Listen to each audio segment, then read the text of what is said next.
நிச்சயமாக இந்த படம் ஒரு எல்லாருக்குமான ஒரு படமாக இருக்கும், ஒட்டுமொத்த தமிழ் சமூகத்துக்குமான படமாக இருக்கும். பைசன் ரொம்ப எமோஷனலான படம். முதல்ல நான் சொல்லிட்டேன், மறுபடியும் சொல்லிட்டேன், எல்லாத்துக்குமே நன்றி.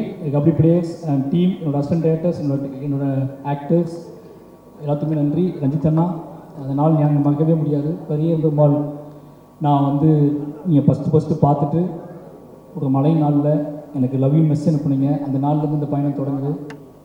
அன்னையிலேருந்து நான் நம்பிக்கையாக எல்லாம் பண்ண ஆரம்பித்தேன். நீளத்துக்கு திருப்பி நான் படம் பண்ணணும் அப்படிங்கிறது உடனே பண்ணணும்னு ஆசைப்பட்டது. அது தள்ளி போயிட்டு இருந்துச்சு. அது பெரிய என்ன சொல்கிறது, எனக்கு அது பெரிய பெயினாகவே இருந்துச்சு, குற்ற உணர்ச்சியாகவே இருந்துச்சு. ஏதோ பெரிய வாழ்க்கையில் தப்பு பண்ணுறோமோன்னு தோணிகிட்டே இருக்கும். ஏதோ வழியில் பைசன் பண்ணிட்டேன். பைசன் நான் ஸ்டார்ட் பண்ணும்போது அஞ்சு சொன்னேன், வேறு ஏதாவது கதை பண்ணலாம், இது ரொம்ப கஷ்டம், சொல்ல முடியாது. இந்த படத்தோட போக்கு வந்து உங்களுக்கு எனக்கும் கூட சண்டே வந்து முன் பயமாக இருக்கேன். அந்த பட்ஜெட் இஷ்யூலாம் வரும்போது இந்த படத்தை வேறு ஒன்று பண்ணலாம், வேறு ஏதாவது படம் பண்ணலான்னு சொன்னேன். அப்போ அண்ணா சொன்னார், டேய் இந்த படம் இப்போ பண்ணலாம், எப்படா பண்ண போகிறேன், இந்த படத்தை நீ பண்ணி பார்த்துக்கலாம், இந்த படம் பண்ணியே ஆகணும். இன்றைக்கி நம்ம 2 பேரும் சேர்ந்துருக்கோம், நம்ம மறுபடியும் சேர்றோம் அப்படின்னா நீ சமூகத்துக்கு நம்ம என்ன கொடுக்கணும் அப்படின்னா இந்த மாதிரியான காத்திரமான ஒரு படம் தான் கொடுக்கணும், இந்த படம் ஸ்டார்ட் பண்ண அப்படின்னாரு. அதுக்கப்புறம் முழுக்க சுதந்திரம் தான். எப்போவுமே எனக்கு ரஞ்சித் எவ்வளோ தெரியல, பெரிய ரஞ்சித்தனன் ஆரம்பிச்சதுனால எனக்கு எல்லா ப்ரொடியூசருமே ஒரு பெரிய சுதந்திரம் கொடுப்பாங்க. இந்த படத்துலேயும் அந்த மாதிரி சுதந்திரம் தான். அப்ளாஸும் சரி, நீலம் ஸ்டுடியோஸும் சரி, எல்லாரும் மிகப்பெரிய சுதந்திரத்தை கொடுத்தாங்க. அந்த மிகப்பெரிய சுதந்திரத்தின் அடிப்படையில் எடுத்தது தான் பைசன். அதனால் எல்லாத்துக்கும் ரொம்ப நன்றி. பைசன் சொல்லணும் அப்படின்னா துருவோட உழைப்பு, மற்றவங்களோட எல்லாத்தையும் பற்றி நாங்கள் பேசுறதுக்கு நிறைய மேடைகள் இருக்குது, என்னோடய இன்டர்வியூஸ் இருக்குது. ஆனால் ரொம்ப நேரம் ஆகிடுச்சு. அதனால் வந்து எல்லாத்துக்குமே ரொம்ப நன்றி. சொல்ல வேண்டிய முக்கியமான விஷயம் என்ன அப்படின்னா, பைசன் எப்படிப்பட்ட படம் அப்படிங்கிறது தான் முக்கியமான விஷயம். அதை பற்றி நாளைக்கு ட்ரெய்லர் ரிலீஸ் ஆகுது. என் லைஃப்பில் நான் ரொம்ப தூரம் ட்ராவல் பண்ணி நிறைய நிறைய பிரச்சனைகளை சந்தித்து கிளம்பி வந்துட்டேன். நான் வந்து 20 வருஷம் ஆக போகுது. 20 வருஷத்துக்கு அப்புறம் நான் இப்போ திரும்பி பார்த்தா, இப்போ நீ பார்க்கும்போதுலாம் என்ன உங்கள் ஊர் எப்படி இருக்குது, உங்கள் ஊர் எப்படின்னு கேட்பாங்க. இங்கேருந்து நான் திருநெல்வேலியை பார்க்கும்போதெல்லாம் ஒவ்வொரு டைம் திருநெல்வேலி போகும்போதெல்லாம் பக்குன்னு இருக்கும் எனக்கு. ஏதாவது வாட்ஸ்அப் ஓப்பன் பண்ணாலே ஏதாவது இஷ்யூஸ் பார்த்துக்குவோம், வீட்டிலேருந்து அனுப்புது, ஃபேமிலி ஃப்ரெண்ட்ஸ் அனுப்புறது, இதெல்லாம் பார்க்கும்போதே அவ்வளோ எமோஷனலாக இருக்கும். என்னடா பண்ணுறது அப்படின்னு சொல்லி, இது எப்படி சேஞ்ச் பண்ணுறது, இதை பற்றியான டிஸ்கஷன் எப்படி மாற்றுறதுன்னு தோணிகிட்டே இருக்கும். அதுக்கு நான் எடுத்த டூல் தான். அதுக்கு இந்த மாதிரியான விஷயத்தை நம்ம எப்படி அணுகிறது, இவ்வளோ பெரிய ஒரு போர் சூழலில் இருக்கக்கூடிய என்னோடய ஊரை பற்றியான ஒரு புரிதலை இன்றைக்குள்ள இளைஞர்கள்ட்ட நான் எப்படி கடத்துறது, அது என்ன மாதிரி படம் பண்ணுறது அப்படின்னு யோசிச்சுட்டு இருக்கும்போது தான் எனக்கு கிடைச்ச ஒரே டூல் அனைத்து கணேசன் டூல். அவரை எடுத்துக்கிட்டு நாம் நம்மளோட கிராஃப்ட்டு, நம்மளோட சினிமா, என்னோட அரசியல் பார்வை, என்னோட புரிதல் இதில் வச்சுக்கிட்டு நம்ம ப்ளே பண்ணி ஒன்று முடியுமான்னு பார்ப்போம், ட்ரை பண்ணி பார்ப்போம்னு சொல்லி எழுதப்பட்டது தான் பைசன் திரைக்கதை. பைசனுக்குள்ளே நிறைய இளைஞர்கள், தென் மாவட்டத்தில் உள்ள நிறைய இளைஞர்கள் இருக்காங்க. வெற்றி பெற முடியாமல் போன, வாழ்க்கையை தொலைச்ச நிறைய இளைஞர்களோட கதை இருக்குது. இந்த கதை உண்மையாகவே என் லைஃப்பில் என்னோட ஆகச்சிறந்த என்னோட அரசியல். நான் என்ன நினைக்கிறேன்னா, என் ஊருக்கு நான் ஏதாவது செய்யணும்னு நினச்சேன். என் ஊரை பற்றி இவ்வளோ வெற்றி அடைஞ்சதுக்கப்புறம், இவ்வளோ புகழ் அடைஞ்சதுக்கப்புறம், இவ்வளோ பணம் சம்பாதிச்சதுக்கப்புறம் நீ உன் ஊருக்கு என்ன பண்ணுன்னு கேட்டிங்கன்னா, என் ஊருக்காக நான் பண்ணது, என்னோட மாவட்டத்துக்காக பண்ணது, என்னோட மக்களுக்காக பண்ணது, ஒட்டுமொத்த தென் தமிழ்நாட்டுக்காகவும் ஒருத்தன் வந்து அந்த தென் தமிழ்நாட்டோட அரசியல் புரிதலை மையப்படுத்தி பண்ண ஒரு படம் தான் பைசன். முழுக்க இந்த படம் அதுக்கான படம். என்னோட ட்ரிபியூட் தான் இது, என்னோட எமோஷனல் தான், என்னோட அதிகபட்ச என்ன சொல்கிறது, இந்த உச்சபட்ச எமோஷனல் இது.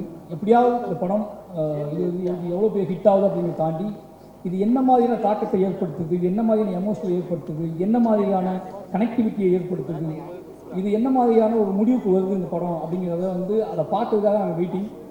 அதுக்கு மட்டுமே நான் வெயிட் பண்ணுறேன். 17 அப்படிங்கிறது வந்து எனக்கு வந்து வெளியே வர ஆடியன்ஸ் படம் நல்லா இருக்குன்னு சொல்கிறத விட, படம் ஹிட்டு, படம் சூப்பர் ஹிட்டு, படம் ஃபாஸ்ட்டாக, இதெல்லாம் தாண்டி எனக்கு இந்த படத்துக்குள் பேசப்பட்டிருக்கக்கூடிய விஷயத்தை என்னவா தமிழ் சமூகம் எடுத்துக்குது அப்படிங்கிறத தெரிஞ்சுக்கிறதுக்காக ரொம்ப ஆர்வமாக இருக்கேன்.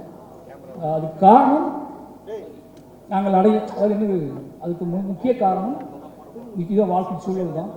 இது வந்து ஏதாவது பண்ணியாகணும் அப்படிங்கிறத பண்ண படம் பைசன். நிச்சயமாக அந்த வேலையை செய்யணும் உறுதியாக நம்புகிறோம். அதுக்கான காரணம் இந்த பைசனில் வேலை பார்த்த அத்தனை பேருமே இதை புரிஞ்சுக்கிட்டு வேலை பார்த்துருக்காங்க, இந்த எமோஷனில் புரிஞ்சுக்கிட்டு வேலை பார்த்துருக்காங்க. அவங்க அத்தனை பேருக்குமே அதை கடத்தினேன். அமீர் சாராக இருக்கட்டும், பசுபதி சாராக இருக்கட்டும், லால் சாராக இருக்கட்டும், எல்லாருக்கிட்டையும் நான் பேசுறது கதையை பற்றி கிடையாது, என் ஊரை பற்றி, என் நிலத்தை பற்றி, இங்கே இருக்க சிக்கலை பற்றி, இங்கே எப்படி. ஏன்னா நாங்கள் இருக்கும்போதே நிறைய சமூகம் நடக்கும். லால் சார் வந்து நீ பார்ப்பாரு, அமீர் சார், பசுபதி சார் வந்து என்ன மாதிரி அப்படின்பாரு. அந்த அந்த எமோஷனல் இருக்குல்ல, கேட்கும்போது பதில் சொல்ல முடியாத பார்வையோடு நான் நிற்பேன். அவங்க ஏதாவது எமோஷனலாக கேட்பாங்க, அதுக்கு எனக்கு பதிலே இருக்காது. எங்கேருந்து ஆரம்பிக்கிறதுன்னு தெரியாது. இந்த பிரச்சனைக்கு ஒரு பிரச்சனையை பற்றி அவங்க எனக்கு கேட்கும்போது அது எந்த பாயிண்ட்லேருந்து ஆரம்பிக்கணும்னு எனக்கு தெரியாது. அப்போல்லாம் நான் யோசிச்சுட்டே இருப்பேன். இதுக்கெல்லாம் ஒரு பாயிண்ட் தான் பைசன் திரைப்படம். இந்த படம் வந்து அதை செய்யும்னு உறுதியாக நம்புகிறேன். என்னோட உச்சபட்ச ஒரு கர்வமாகவும் ப்ரைடாகவும் நான் நினைக்கிறது வந்து இந்த பைசன் திரைப்படத்தை தான். அதுக்கான ரீசன் அப்படிங்கிறது, நான் வெட்ட வெளியாக முதல்ல தைரியமாக ஒரு விஷயத்தை ஹேண்டில் பண்ணியிருக்கேன். மற்ற எல்லா படங்களுமே, என்னோடய எல்லா படங்களும் எப்படி இருக்குன்னா, நான் ஓன் பண்ணிக்கிட்ட என்னோட விஷயத்தை நான் உங்களுக்கு ப்ரெசென்ட் பண்ணுவேன். த ஃபஸ்ட் டைம் என்னோட கவலையை, சமூகம் சார்ந்த என்னோட கவலையை, என் ஊர் சார்ந்த என்னோட கவலையை, என் மக்கள் சார்ந்த என்னோட கவலையை, என் மக்களுங்கிறது தென் தமிழ்நாட்டில் இருக்கிற ஒட்டுமொத்த மக்களும், ஒட்டுமொத்த மக்களுக்கு இருக்கிற கவலையை பற்றியான ஒரு படமாக இந்த படத்தை எடுத்திருக்கேன். நிச்சயமாக இந்த படம் அந்த மாதிரியான ஒரு பெரிய டிஸ்கஷனை உருவாக்கணும் அப்படின்னு நம்புகிறேன். உருவாக்கும். அதுக்காக மட்டுமே இத்தனை வருஷம் நான் சினிமா கற்றுக்கிட்டது, கிராஃப்ட் கற்றுக்கிட்டது, நான் ஒட்டுமொத்தமாக கற்றுக்கிட்டது இந்த படத்துக்கு தானோ அப்படிங்கிற மாதிரியான உணர்வு எனக்கு இந்த படம் பார்க்கும்போது வந்துச்சு. அப்படி உணர்வு வந்ததுக்கு இந்த பைசன் திரைப்படம் எனக்கு கொடுத்த அழுத்தம் இந்த சமூகத்துக்கும், இந்த தமிழ் சமூகத்துக்கும் கொடுக்கும் அப்படிங்கிறத உறுதியாக நம்புகிறேன். அவ்வளோதான் பைசன் பற்றி. நாளைக்கு ட்ரெய்லர் வருது. நிச்சயமாக இந்த பைசன் ஒரு தமிழ் சமூகத்தில் ஒரு அறிவை உண்டாக்கும். அதுக்கு ஒத்துழைத்த அத்தனை நண்பர்களுக்கும் மறுபடியும் நன்றி சொல்லிக்கிறேன். நீ இல்லைனா என்னோடய ஹஸ்பண்ட் டைரக்டர் சொல்லணும். கடைசி அவங்க சொல்லிடுறேன். நான் மற்ற எல்லாத்துக்குமே நான் நன்றி சொல்லிட்டுன்னு நினைக்கிறேன். என்னோடய ஹஸ்பண்ட்ஸ் பொதுவாகவே என்ன சொல்கிறது, அஞ்சு சொல்லுவார், என்னடா அங்கேயே போய் எடுத்துகிட்டு இருக்க அப்படின்னு. அங்கேயே போய் தான் எடுக்கிறேன் அப்படின்னாலும் அவங்க ஏன்னா அதே சிலுங்கி தான், அதே சட்டை தான் மாற்றிக்கிட்டே தான் இருக்கும். ஆனால் அதுலேயும் நிறைய ஓடிட்டே இருப்பானுங்க. எல்லோரும் நிறைய வேலை செஞ்சாங்க இந்த படத்தை. ஏன்னா இந்த படத்தை பற்றியான புரிதல் அவங்களுக்குமே இருந்துச்சு, இந்த படம் ஏன் எடுக்கிறான்னு சொல்லி. ரொம்ப நன்றி. இந்த படத்துக்கு வெளியே இருந்து நிறைய வேலை பார்த்துருக்காங்க, அவங்களுக்கும் நன்றி. நிறைய கபடி வீரர்கள் ரொம்ப சப்போர்ட் பண்ணாங்க. மெயின் என்னோடய பிரச்சனையை, என்னோடய ப்ரெஷரை, என்னோடய கோபத்தை இந்த எல்லாம் மற்ற படத்தை விட இந்த படத்தை நான் நிறைய ரொம்ப ப்ரெஷராக இருந்தேன். நிறைய வேலை பார்த்தேன். உடல் உழைப்பு தேவைப்பட்டுச்சு. அந்த உடல் உழைப்பு போடும்போது எனக்கு ஒன்று கோபம் இல்லை. அந்த கோபத்தின் அடிப்படையில் தான் இந்த படம் வேலை பார்க்கப்பட்டுச்சு. அந்த கோபத்தை அக்செப்ட் பண்ணிக்கிட்டு எங்கெங்கேருந்து வந்த, வெளி ஸ்டேட்லேருந்து வந்த நிறைய கபடி பிளேயர்ஸ், ஏன்னா இப்போ வந்து இப்போ அவங்க வேறு வாழ்க்கைக்கு வந்துட்டாங்க, மேட்டில் விளையாட ஆரம்பிச்சிட்டாங்க. ஆனால் அவங்க அத்தனை பேருமே எனக்காக மண்ணில், அதுவும் மத்தியான வெயிலில் அவங்க விளையாண்டு கொடுத்தது அது எதுவுமே மறக்க முடியாது. இந்த படத்தோட வெற்றி தான் அவங்களுக்கு சமர்ப்பணம். நிச்சயமாக இந்த படம் ஒரு எல்லாருக்குமான ஒரு படமாக இருக்கும், ஒட்டுமொத்த தமிழ் சமூகத்துக்குமான படமாக இருக்கும். இந்த படத்தை எனக்கு இந்த படத்தை முழு சொந்தமாக எடுக்க அனுமதித்த ரஞ்சித் அண்ணாவுக்கு மறுபடியும் நன்றி. இந்த நேரத்தில் கடைசியாக சொல்லிக்கிறது, இந்த நாகசிவராஜ் என்ற பெயரை முன்வைத்து இந்த நகரத்தில் நிகழ்த்தக்கூடிய அத்தனைக்கும் ராம் சார் அப்படிங்கிற ஒருத்தர் தான் காரணம். இந்த அரசியல் புரிதலாக அவங்க அவர் தான் உருவாக்கினார். இந்த மேடையில் அவர் எனக்கு இல்லை. எனக்கு என்னென்னா என்னோட பெரிய பலம் அவர் தான். அவர் சொன்னார், இந்த படம் பார்த்துட்டு உன்னோட பெஸ்ட் அப்படின்னாரு. ஒவ்வொரு படமும் அவரை காட்டும்போது இந்த வார்த்தையை நான் வாங்க ட்ரை பண்ணுவேன். பெரியம்மாள் பண்ணும்போது பெஸ்ட் படம் எடுத்துடா அப்படின்னாரு. கர்ணன் பண்ணும்போது என்னடா பெரியம்மாள் தாண்டிட போல இருக்கு அப்படின்னாரு. அப்புறம் மாமனன் பண்ணும்போது அதே மாதிரி ஒன்று சொன்னார். வாழை பண்ணும்போது எப்படியோ ஒரு பெஸ்ட் படத்தை எடுத்துட்டேன் அப்படின்னு சொன்னார். ஆனால் இப்படி பைசன் பார்த்துட்டு உங்களுக்கு பெஸ்ட்டு இதுதாண்டா அப்படின்னாரு. இப்படி எனக்கு வந்து என்ன தோணும் அப்படின்னா, ஒரு விஷயம் தான் மெயினாக தோணும் எனக்கு எப்போவுமே. நான் எடுக்கிற படம், நான் எடுக்கிற விஷயம் எதுவாகவோ கரெக்ட் ஆனாலும் என்ன பண்ணாலும் எனக்கு தோண வேண்டியது, நான் ஏதாவது ஒன்று ரொம்ப உறுதியாக நம்பி ஒரு விஷயம் பண்ணுவேன். அந்த நம்பி பண்ணுற விஷயம் மக்கள்கிட்ட போய் சேர்ந்துருமா சேராதா அப்படிங்கிற பயம் மட்டும்தான் பெருசாக எனக்கு இருக்கும். அது தப்பாக புரிஞ்சிடக்கூடாது அப்படிங்கிற பயமும், அது சரியாக போய் சேரணுமே அப்படிங்கிற பயம் மட்டும்தான் எனக்கு அதிகமாக இருக்கும். ஆனால் இந்த படத்தில் அந்த பயம் வந்து சுத்தமாக இல்லை. அதுக்கான காரணம் இந்த படத்தை அழுதி பார்த்த நண்பர்களும், ரஞ்சித் அண்ணா, மற்றபடி எல்லா அப்ளாஸ், இந்த டீம், இவங்க கொடுத்த பெரிய சப்போர்ட். கிட்டத்தட்ட நான் இந்த மொமெண்ட்டெல்லாம் ஏன் க்ரியேட் பண்ணேன் அப்படின்னா, இவங்க ஆல்ரெடி என்கிட்ட வந்து ஒரு சக்ஸஸான மாதிரியே பேசிகிட்டு இருப்பாங்க, பயங்கரமாக சக்ஸஸ் பிக் மாதிரி அடுத்ததான் சொல்லிட்டு. அதுக்காக தான் இந்த மொமெண்ட் எல்லாம் க்ரியேட் பண்ணது. ஏன்னா இவங்க எல்லாமே ரொம்ப ஹார்ட் ஒர்க் போட்டாங்க. அப்போ நான் ஏதாவது வெறுமனை இவங்களை எப்படி பண்ணுறது அப்படிங்கும்போது தான் ஏதாவது ஒன்று பண்ணி அவங்களுக்கான நன்றி நம்ம தெரிவிச்சிடணும் அப்படிங்கிறதுக்காக தான் அவசரமாக இந்த இதெல்லாம் க்ரியேட் பண்ணுது. நிறைய பேருக்கு கொடுக்க முடியல.